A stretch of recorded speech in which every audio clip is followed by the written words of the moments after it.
আদিবাসীদের ওপর সবচেয়ে বেশি অত্যাচার হচ্ছে। আর প্রধানমন্ত্রী অনেক মিথ্যে কথা বলে বেড়াচ্ছেন। একটা প্রধানমন্ত্রীর কাছে এত মিথ্যে কথা বলা শোভা পায় না, ভালো দেখায় না। আমি আপনাদের বলছি, ওনার মন্তব্য কুৎসিত, উনি মিথ্যে কথা বলেন বলে আমাকে মিথ্যে কথা বলতে হবে, আমি এটা বিশ্বাস করি না। বিজেপি পার্টি একটা বড় জুমলাবাজ, ভাওতাবাজ, ধান্দাবাজ। মনে রাখবেন, এদের মতো চোর পার্টি আজ পর্যন্ত ভারতবর্ষে কখনো জন্মায়নি।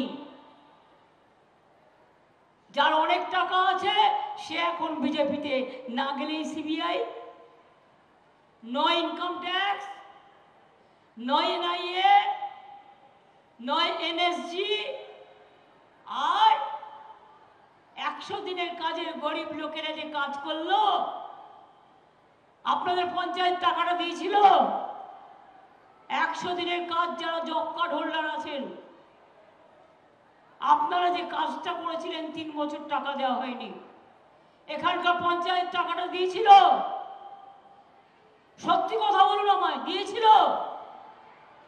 টাকাটা তো আমরা দিয়েছি। দিল্লিতে তো আন্দোলন আমরা করেছি। প্রধানমন্ত্রীও টাকা দেয়নি, তার চোরেরাও টাকা দেয়নি।